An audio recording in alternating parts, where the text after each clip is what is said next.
അവിടെ ഒരു പറ്റം ആളുകൾ 10-30ഓളം വരുന്ന CPM പ്രവർത്തകർ വന്നിട്ട് അവിടെ അക്രമ അഴിച്ചുവിടുന്ന സാഹചര്യമാണ്.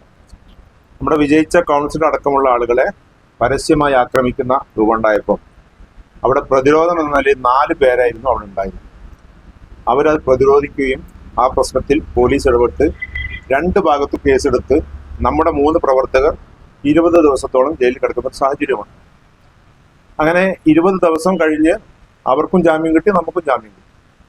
നമ്മുടെ ജാമ്യം കിട്ടിയ ആളുകളെ സ്വീകരിച്ച് നമ്മൾ മാന്യമായി അതിൻ്റെ പ്രസംഗങ്ങളും മറ്റു കാര്യങ്ങളൊക്കെ നടത്തി കഴിഞ്ഞതിന് ശേഷം പിറ്റേ ദിവസം ഇവർ ബത്തേരിയിൽ നടത്തിയ ഈ പ്രകടനവും അതിനോടനുബന്ധിച്ച് ഇവിടുത്തെ ലോക്കൽ സെക്രട്ടറി ലിജോ ജോണി എന്ന് പറയുന്ന ആള് നടത്തിയിട്ടുള്ള പ്രസംഗത്തിന്റെ ഭാഗമാണ് ഇപ്പം നമ്മൾ കണ്ടുകൊണ്ടിരിക്കുന്നത്.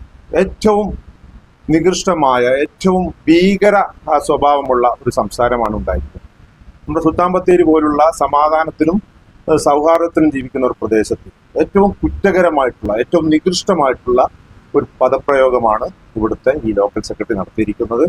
അദ്ദേഹത്തിനെതിരെ ക്രിമിനൽ എന്ത് വകുപ്പുകളുണ്ടോ അതൊക്കെ വെച്ച് കേസെടുക്കണമെന്നുള്ള തീരുമാനമാണ് നമ്മൾ എടുത്തിരിക്കുന്നത്. പാർട്ടി ഇവിടെ പോലീസ് സ്റ്റേഷനിൽ കേസ് കൊടുത്തിട്ടുണ്ട്. ഞാൻ വ്യക്തിപരമായി SP-ക്ക് കേസ് കൊടുത്തിട്ടുണ്ട്.